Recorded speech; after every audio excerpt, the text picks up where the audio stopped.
감사합니다. 하나님 말씀 보겠습니다. 하나님 말씀은 마태복음 1장 18절에서 25절까지 보겠습니다.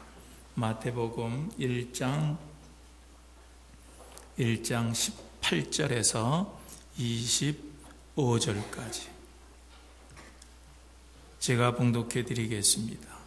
예수 그리스도의 나심은 이러하니라. 그의 어머니 마리아가 요셉과 약혼하고 동거하기 전에 성령으로 잉태된 것이 나타났더니 그의 남편 요셉은 의로운 사람이라 그를 드러내지 아니하고 가만히 끊고자 하여 이 일을 생각할 때 주의 사자가 현명하여 이르되 다윗의 자손 요셉아 내 아내 마리아 데려오기를 무서워하지 말라. 그에게 잉태된 자는 성령으로 된 것이라. 아들을 낳으리니 이름을 예수라 하라. 이는 그가 자기 백성을 그들의 죄에서 구원할 자이심이라 하니라. 이 모든 일이 된 것은 주께서 선지자로 하신 말씀을 이루려 하심이니 이르시되 보라 처녀가 잉태하여 아들을 낳을 것이요 그의 이름은 임마누엘이라 하리라 하셨으니 이를 번역한즉 하나님이 우리와 함께 계시다 함이라.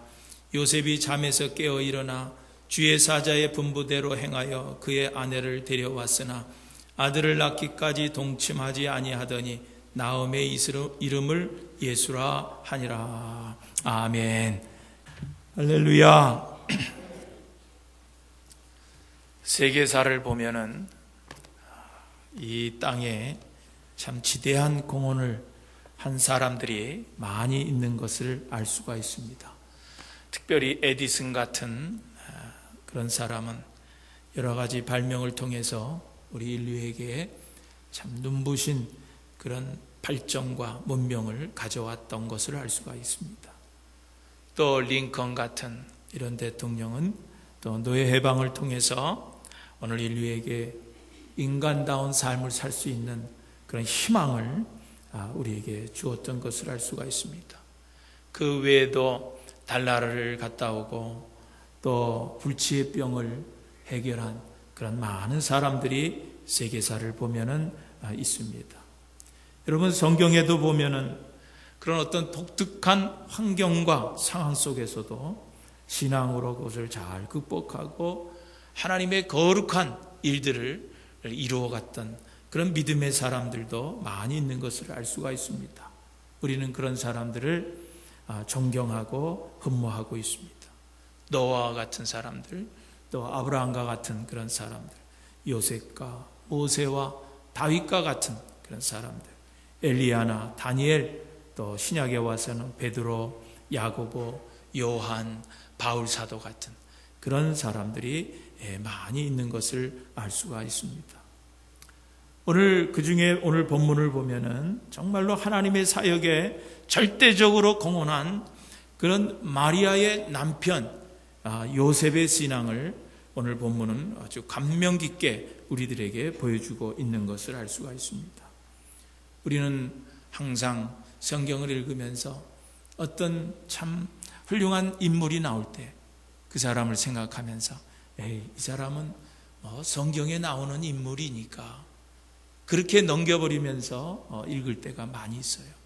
아니에요. 오늘 우리가 오늘 성경에 나오는 이 요셉은 그냥 성경에 나오는 사람이라 이렇게 생각하고 그냥 넘겨버릴 것이 아니라 정말 하나님을 사랑하고 하나님 말씀에 순종하는 그런 사람의 모습이 어떠한가를 오늘 말씀 속에서 주님의 음성을 듣는 여러분들 다 되시기를 주님의 이름으로 축원드립니다. 물론 예수님이 이 땅에 탄생한데 지대한 공헌을 한 사람은 마리아입니다. 그런데 이 마리아가 직접적으로 공헌을 하기는 했지만은 여러분 마리아가 요셉이 없이는요 마리아가 있을 수가 없습니다. 요셉이 있었기 때문에 마리아가 있는 거예요. 그러므로 우리는 요셉이야말로 성탄의 정말 큰 공헌자라 그렇게 말할 수가 있는 겁니다. 그래서 오늘 우리는 예수 그리스도의 육신의 아버지일 뿐만 아니라 정말 세상에서 가장 불행할 뻔했다가 가장 복된 사람으로 우리 인류 역사에 큰 공헌을 한 사람인 이 요셉에 대해서 같이 좀 생각을 해보려고 합니다. 첫째로 오늘 본문을 읽으면요, 요셉이 어떤 사람인 줄 아는데, 요셉은요 자신을 온전히 죽일 줄 아는 그런 사람이었어요. 자신을 온전히 죽일 줄 아는 사람. 오늘 본문 19절을 보세요. 19절을 보면은 그의 남편 요셉은 의로운 사람이라 그를 어떻게 하지 아니하고 드러내지 않고, 자신을 드러내지 않고 가만히 끊고자 하였다, 그렇게 기록을 해주고 있어요. 오늘 이 간단한 한 절 말씀을 통해서도 오늘 요셉이 어떤 사람인가를 우리는 알 수 있습니다. 오늘 요셉은요 정말 바다같이 넓은 마음을 가진 사람인 것을 알 수가 있어요. 태평양 바다같이 넓은 마음을 가진 그런 사람이 요셉이다 하는 것을 알 수가 있습니다. 요즘 여러 사람들과 대화를 하는 가운데 많은 사람들이 그런 얘기를 하는 것을 들었습니다. 목사님, 내가 왜 옛날 같지 않은지 모르겠어요. 옛날 같지 않다. 그게 무슨 얘기냐고 하면은, 옛날에는 나도 마음이 넓었다는 거예요. 마음이 넓었는데 요즘 왜 이렇게 마음이 밴댕이 속같이 이렇게 좁아지는지 모르겠다는 거예요. 그런 말들을 많이 합니다.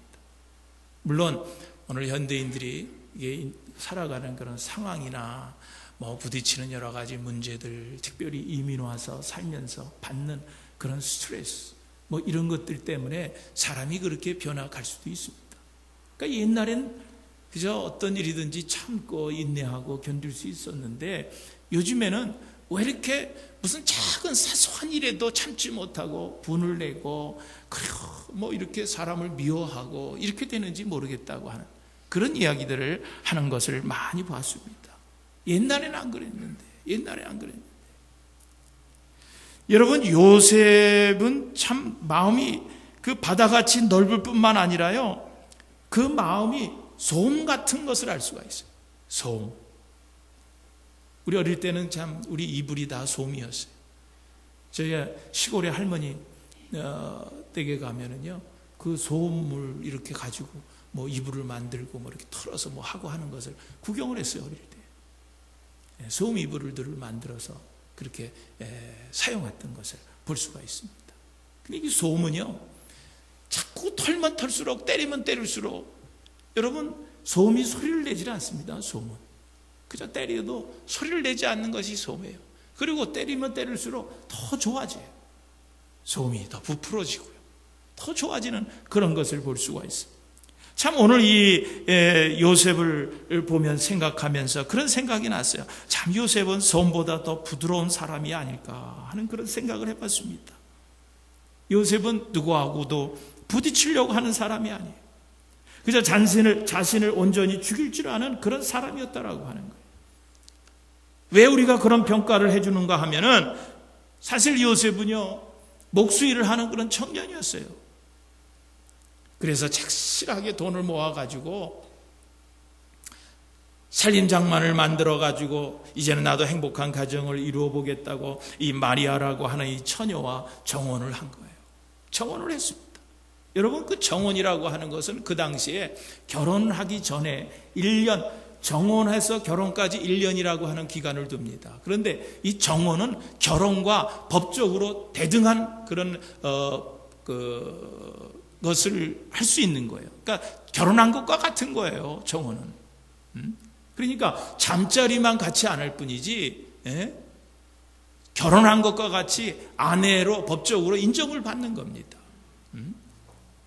그러니까 그것이 정혼이에요. 그래서 그 여인과, 마리아라고 하는 여인과 정혼을 한 거예요. 결혼하기로 이제 정혼을 한 거예요. 그렇게 정혼을 하고서 이 요셉이 얼마나 참 마음이 흐뭇했겠어요. 얼마나 행복했겠어요. 아름다운 꿈을 꾸면서 행복한 마음을 가지고 앞으로 좀 저 마리아하고 어떻게 살아야 되겠다고 하는 인생을 설계했을 거예요. 그리고 내 아내만은 정말 다른 사람보다도 내게 가장 순결하고 정결하리라고 하는 그런 기대도 가지고 있었을 겁니다. 그런데 그때 이 자기 아내 될 이 마리아가 나와 지금 동거하기도 전에, 동거하지도 않았는데 임신을 했다고 하는, 아기를 가졌다고 하는 이 사실을 알게 된 거예요. 여러분 이때 요셉의 심정을 여러분 한번 생각해 보세요. 어땠겠어요? 정말 청천하늘에 날벼락을 맞은 그런 기분이었을 거예요. 뭐 요셉도 보통 사람과 같은 사람이니까 요셉이 아마 그런 일들을 당했을 때 당시 심정을 생각해 보면은 아마 내가 죽든지 한번 사생 결단을 내자고 아마 분을 내고 화를 냈을 거예요. 그런 생각을 했을 거예요. 그런데 보세요. 요셉은요, 그런 일을 당하고도 놀랍게도 그런 위기를 조용히 해결해 나가고 있는 것을 볼 수가 있습니다. 19절 말씀이 그런 말씀이에요. 아직 하나님으로부터 어떤 말씀도 듣지 않은 그런 상태입니다. 지금 자기 아내 될 마리아가 어떻게 임신을 했는지 이제 하나님으로부터 아무것도 듣지 않은 그런 상태에서 자기 아내가 임신한 사실을 알았을 때 깊이 생각을 합니다. 그리고 결심을 하는 거예요. 어떻게 결심합니까? 드러내지 않고 가만히 끊자. 드러내지 않고 가만히 끊자. 조용히 나 하나만 한번 죽으면 될 것이라고 그렇게 생각을 한 거예요. 요셉은 정말 인간적인 마음에서 분하고 억울하지만은 수치스럽고 치욕스럽지만은 정말 그 고통의 이유를 말할 수 없었지만은 그것을 알고도 드러내지 않고 알고도 숨겨주고 알고도 분노하지 않았다는 거예요. 일생일 때 정말 가장 큰 고통 앞에서 요셉은 자신의 그런 분함을 스스로 삭히면서 이 일을 조용히 처리해야 되겠다고 그렇게 결심을 한 거예요. 여러분 그것을 보면은 오늘 요셉의 마음이 정말 아까도 말씀드렸던 것처럼 마음이 바다같이 넓고 성같이 부드러운 사람이 아닌가 하는 그런 생각을 해보게 된 거예요. 여러분 보통 사람들이 이런 일을 당하면 어떡할까요? 나랑 자지도 않았는데 그 상대방 여자가 임신을 한 거예요. 아이를 가진 거예요. 여러분 그럴 때 어떻게 하겠어요? 뭐 별의별 욕설이 다 나왔을 거예요. 죄송합니다. 무슨 2년 전년 찾으면서 상대방이 어떤 놈이냐, 빨리 말해라. 길길이 난리를 쳤을 겁니다. 그러지 않았겠어요?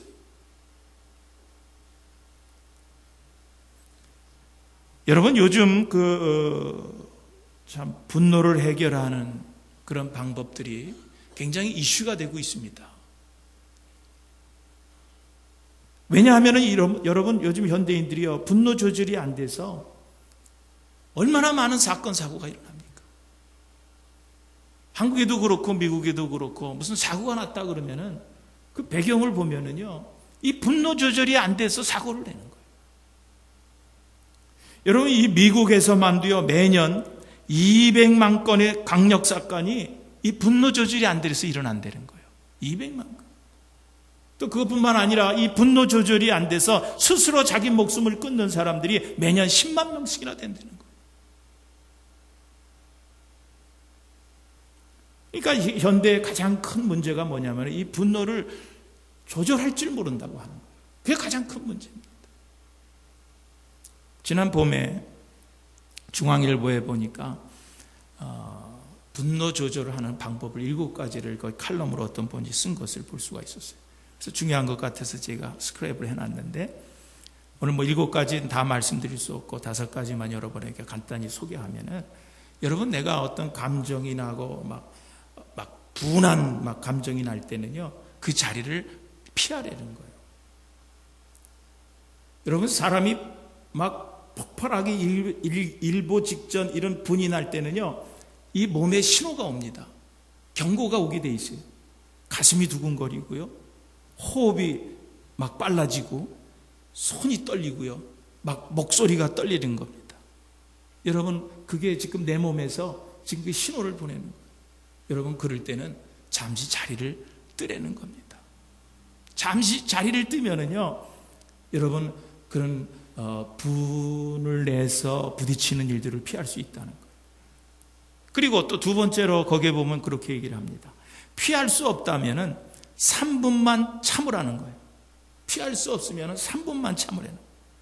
그건 뭐예요? 마음으로 1서부터 100까지 한번 쉬어보라는 거예요. 막 분이 났을 때 1서부터 100까지 세어보면은 그런 분노를 피할 수 있다는 거예요.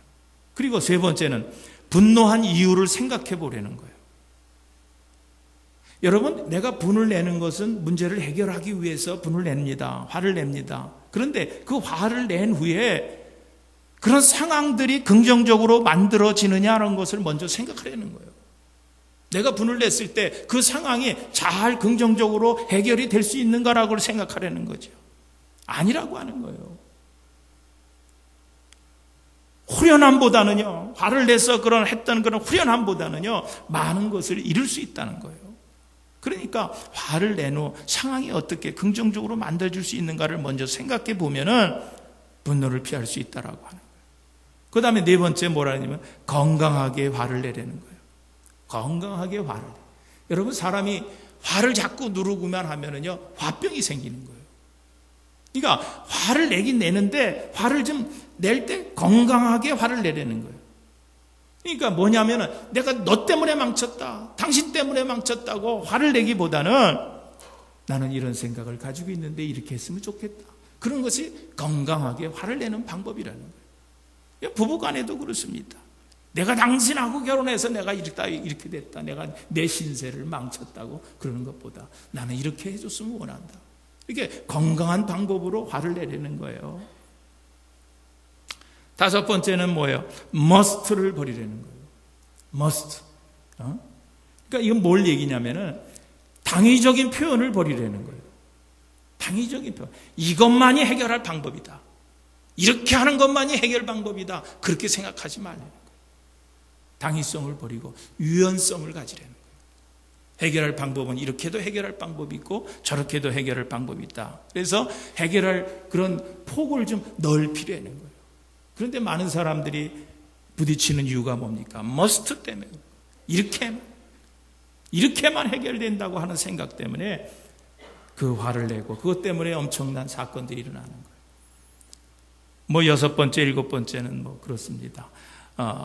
자동적으로 그 사고를 고리를 끊고 또 나만의 일기를 한번 써보는 것도 그 분노를 피할 수 있는 방법이라고 그렇게 얘기했는데, 어쨌든 현대인들에게 가장 그 큰 문제가 뭐냐면 분노 조절을 못한다는 거예요. 여러분, 마귀가 인간을 가장 조종하기 쉬운 상태가 뭐냐면 분을 내는 때예요. 우리가 분을 내고 화를 낼 때가 마귀가 가장 우리를 조종하기 쉬운 상태라는 거예요.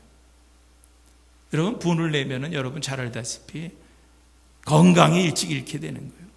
분을 말 내는 사람은 건강이 좋지 않습니다. 또 아울러 건강한 분을 내는 사람은 성공할 기회를 놓치는 거예요. 축복의 기회를 놓치고 마는 거예요. 따라서 우리는요, 분을 잘 조절하고 절제할 줄 알아야 되는 거예요. 분을 잘 조절하는 사람이 지혜로운 사람입니다. 그런 면에서 오늘 요셉은 대단히 지혜로운 사람. 요셉은 대단히 지혜로운 사람. 지금 엄청난 고통과 수모로 정신적인 손해가 이루 말로 표현할 수조차 없지만은 요셉은 어떻게 생각합니까? 거기서 분을 내고 화를 내는 것이 아니라 내가 손해보고 말지. 내가 손해보고 말지. 그냥 조용히 갈라서자. 그냥 조용히 갈라서자. 그렇게 결심을 한 것을 볼 수가 있습니다.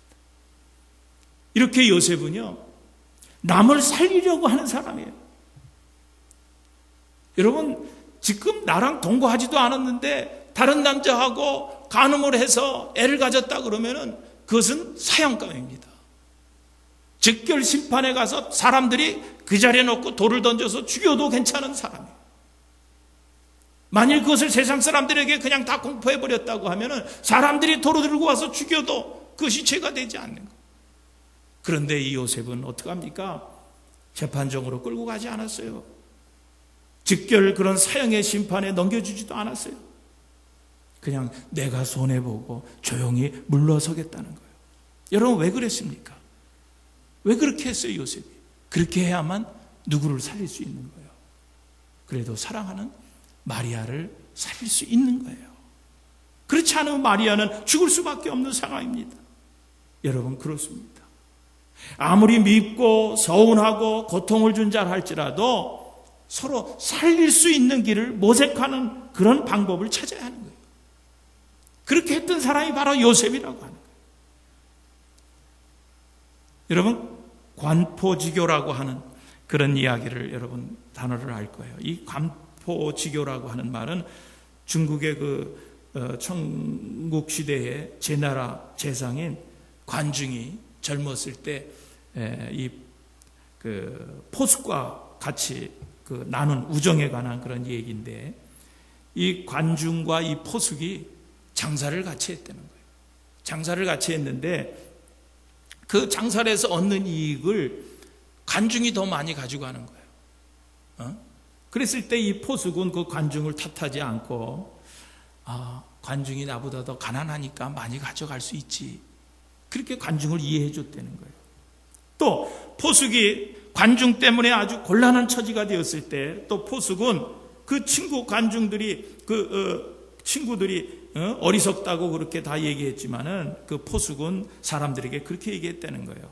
매사에 유리할 때가 있고 불리할 때가 있다 하고 자기 친구 관중을 또 이해해 줬다는 거예요.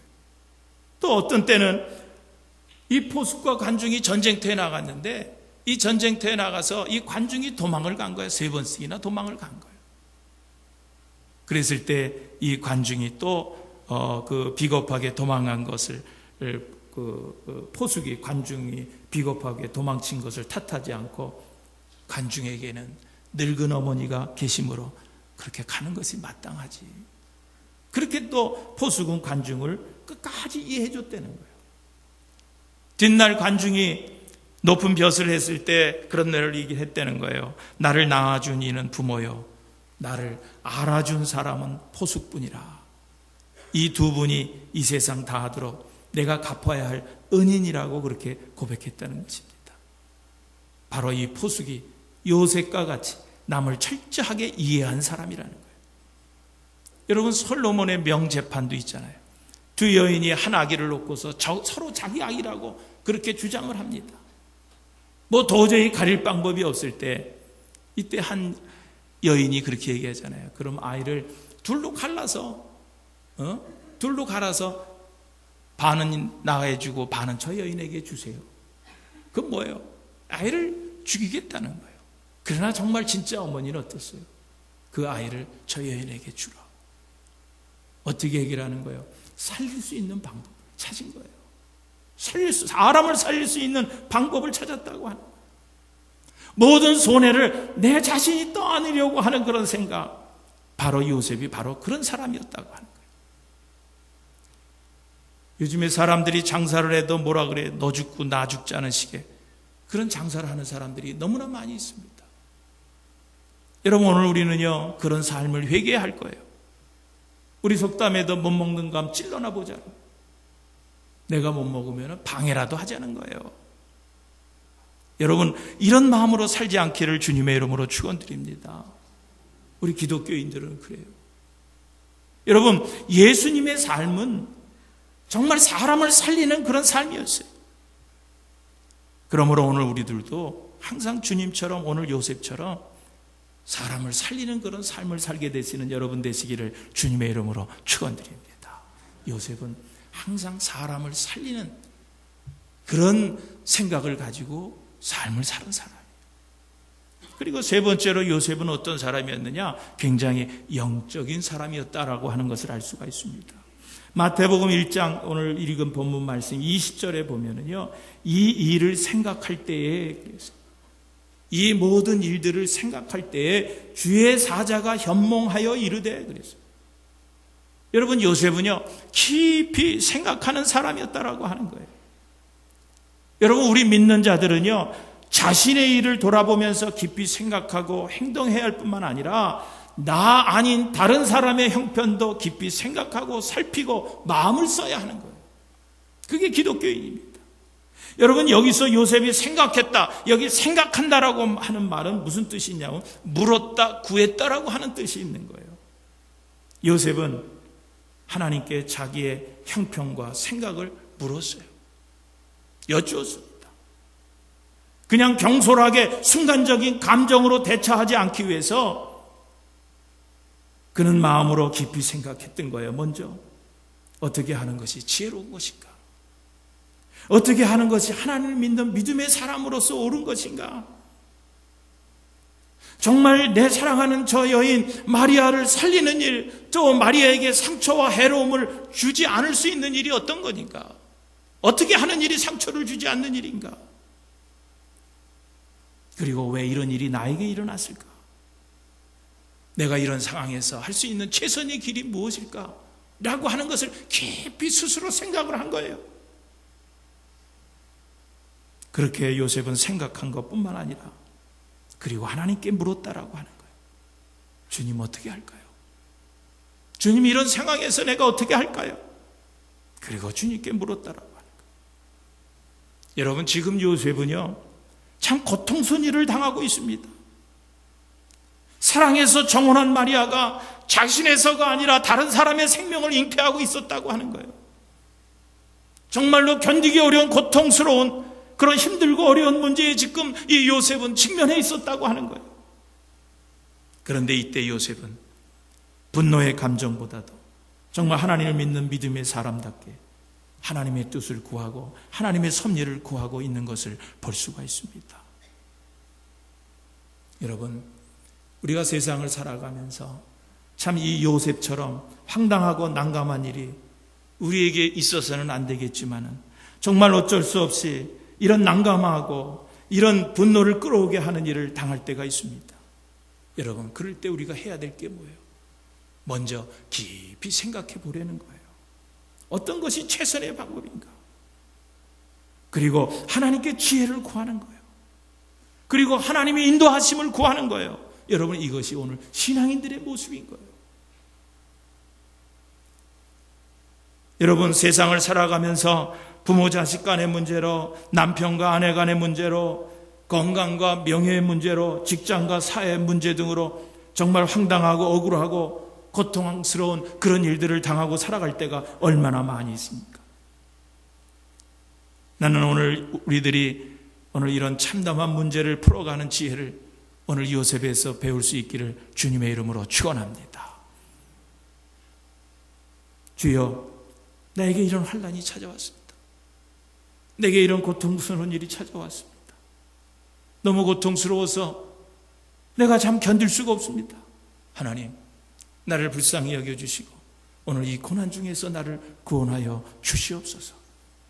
하나님께 간절히 간구하고 믿음으로 하나님께 맡겨드리는 삶을 사시는 오늘 여러분의 삶이 되시기를 주님의 이름으로 축원합니다. 시편 50편 15절에 그랬어요. 환난 날에 나를 부르라. 내가 너를 건지리니 네가 나를 영화롭게 하리로다.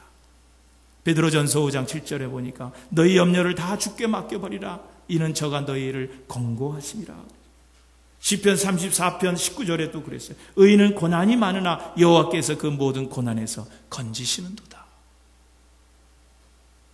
사랑하는 교회 여러분, 늘 깊이 생각하고 하나님께 도움을 구하는 성도 여러분들이 다 되시기를 주님의 이름으로 축원합니다. 그리고 다시 요셉을 한번 보시기를 바랍니다. 요셉은 이렇게 하나님께 구하고 도움을 청한 후에 이것이 하나님의 뜻이구나 분별이 되니까 어떻게 했어요? 그대로 주님의 뜻대로 하나님의 뜻대로 실천하는 사람이었어요. 행하는 사람이었습니다. 24절에 그랬죠. 요셉이 잠에서 깨어 일어나 주의 사자의 분부대로 행하여 그의 아내를 데려왔다 그랬어요. 데려왔다 그랬어요. 여러분, 오늘 우리는요 참 이런 것을 참 반성해야 될 것들이 많이 있어요. 대개 우리는요 하나님의 뜻이 무엇입니까? 그리고 하나님의 뜻을 묻습니다. 그리고 그 하나님의 뜻과 그 섭리를 깨닫고 난 뒤에도 순종하지 못할 때가 많이 있어요. 하나님의 뜻을 깨닫고도 순종하지 못해요. 왜 순종하지 못합니까? 바로 요셉처럼 하나님의 뜻, 하나님의 명령은 과학적이지 못하고 모순되었다는 거예요. 내가 이성적으로 불합리하다는 거예요. 아무리 성령으로 잉태된 아이라고 해도 내 아이가 아닌 것은 분명한 거예요. 그리고 왜 하필이면은 그 많은 사람들 가운데 나 요셉이냐라는 거, 왜 나라는 거예요. 그리고 많은 여자들 가운데 왜 나하고 정혼한 마리아야 하냐는 거예요. 그런 것이 납득이 안 되는 거예요. 하나님의 말씀인 줄 알지만은 순종이 안 될 때가 많이 있어요. 이것이 바로 오늘 우리들의 모습이에요. 내가 스스로 납득하기 전에는 주님의 뜻을 따르지 못하겠다는 거예요. 내가 순종하기는 하는데 내가 먼저 이해가 돼야 된다는 거예요. 납득이 될 때만 내가 순종하겠다는 거예요. 지난 금요일에 성경 공부를 하는데 성경 공부 제목이 하나님을 사랑하는 방법이었어요. 하나님을 사랑하는 방법. 그 방법 중 여러 가지가 있었지만 그 하나가 뭐냐면은 내 형제를 사랑하는 것이 하나님을 사랑하는 방법이었어요. 내 이웃을 사랑하는 것이 하나님을 사랑하는 방법 중 하나였다는 거예요. 머리로는 다 이해가 됩니다. 마음으로는 yes, 맞습니다. 이웃을 사랑하는 것이 하나님을 사랑하는 겁니다. 그것이 받아들여집니다. 그런데 그 다음에 말씀을 전했어요. 내 이웃을 어떻게 사랑해야 됩니까? 내 이웃을 내 몸과 같이 사랑해야 됩니다. 그랬어요. 내 이웃을 내 몸같이 사랑해야 됩니다. 내 몸같이 사랑한다고 하는 이 의미는 남을 남같이 여기면 사랑할 수 없다는 거예요. 다른 사람을 남같이 여기고 경쟁의 대상으로 무슨 다른 대상으로 삼으면은요 그 형제를 사랑할 수 없다는 거예요. 그러니까 내 몸같이 사랑하라는 것을 그 상대를 이웃을 내 몸같이 사랑하라는 것은 남같이 여기지 말라는 거예요. 그런 얘기를 했더니 그 중에 한 분이 그래요. 목사님 그게 가능할까요? 그 이웃이 남같이 여기지지 않는 것이 가능할까요? 뭐예요? 성경 말씀에 이웃을 사랑하는 것이 하나님을 사랑하는 방법입니다. 아멘. 믿습니다. 맞습니다. 그렇습니다. 그렇다고 하면 내 이웃을 내 몸과 같이 사랑하십시오. 그건 안 됩니다. 어떻게 내 몸같이 사랑할 수 있습니까? 어떻게 이웃이 내 몸과 같이 될 수 있습니까? 그건 안 됩니다. 라고 하는 거예요. 이해가 안 된다는 거예요. 납득이 안 된다는 거예요. 그냥 말씀은 말씀이고 그리고 내가 순종하는 것은 내가 이해되는 것만 순종하겠다는 거예요. 여러분, 요셉은 믿음의 사람이었어요. 성령께서 요셉에게 알려주시고 분부하신 것이 20절 말씀 아닙니까? 이 일을 생각할 때 주의 사자가 현명하여 이르되 다윗의 자손 요셉아 내 아내 마리아 데려오기를 무서워하지 말라. 그에게 잉태된 자는 성령으로 된 것이라. 그렇게 말씀해 주셨어요. 그리고 요셉은 순종합니다. 요셉은 우리들처럼 자신의 머리로 이해되는 것만 납득되는 것만 순종하지 않고 하나님의 말씀 앞에 전적으로 순종한 거예요. 그래서 그 여인을 아내로 맞이하여서 그 마리아의 모든 신변을 보호해 줍니다. 뿐만 아니라 이 마리아가 그 아이를 해산하기까지 그 여인과 동참하지 않음으로써 예수 그리스도의 거룩과 마리아의 동정녀성을 확고하게 지켜주면서 하나님의 말씀에 순종하고 있는 모습을 우리는 볼 수가 있습니다. 여러분, 어떤 사람이 영적인 사람입니까? 요셉은 이 땅에 살지만은 하나님의 나라를 더 소중하게 생각한 사람이었어요. 물론 이 땅에 법이 있지만은 요셉은 하나님의 법을 먼저 생각했던 사람. 어떤 음성보다도 하나님의 음성을 먼저 생각했던 사람이 바로 요셉입니다. 이런 사람이 영적인 사람이에요. 이것이 오늘 본문의 요셉을 통해서 우리들에게 요구하시는 요셉의 신앙이라고 하는 거예요. 여러분, 요셉과 같은 이런 신앙인격을 가진 사람을 통해서 하나님 나라는 시작되는 거예요. 이런 사람을 통해서 아기 예수가 이 땅에 오시는 것입니다.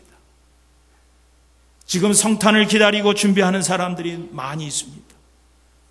어린아이들은 선물 받을 것을 기다리면서 성탄을 기다립니다. 장사하시는 분들은 이 기회가 하나라도 더 팔기 위해서 고심하면서 지금 이 성탄에 돈을 좀 많이 벌려고 하는 그런 사람들도 있습니다. 또 뿐만 아니라 진정 예수님의 오심을 기뻐하는 사람들도 있어요. 여러분, 우리가 정말 진정으로 성탄을 준비하려고 한다면 오늘 요셉처럼 자신의 기대와 욕심이 아닌 상대를 먼저 생각하고 살리기 위해서 자신을 철저히 낮추고 죽이는 삶을 살아야 될 줄로 믿습니다. 여러분, 그러기 위해서 무엇보다도 하나님의 음성을 듣고 순종하는 그런 영적인 사람들이 되어야 할 줄로 믿습니다. 사랑하는 교회 여러분, 오늘날 이 시대에도 여러분을 통해서 우리 시온교회 공동체를 통해서 하나님의 의로운 뜻이 이루어지기를 하나님은 원하고 계십니다. 그러기 위해서는 오늘 우리들도 요셉처럼 영적으로 좀 더 성숙한 사람이 되어야 하겠습니다. 그래서 우리의 감정을 죽일 줄 알고 연약한 자들의 연약함을 담당해주고 또 시간을 두고 깊이 생각하고 하나님께 구하고 하나님께 기도하는 오늘 여러분들 되어야 될 줄로 믿습니다. 아무쪼록 이번 성탄절에 하나님의 크신 뜻이 요셉처럼 여러분을 통해서 우리 시온교회를 통해서 실현될 수 있기를 주님의 이름으로 다시 한번 축원합니다.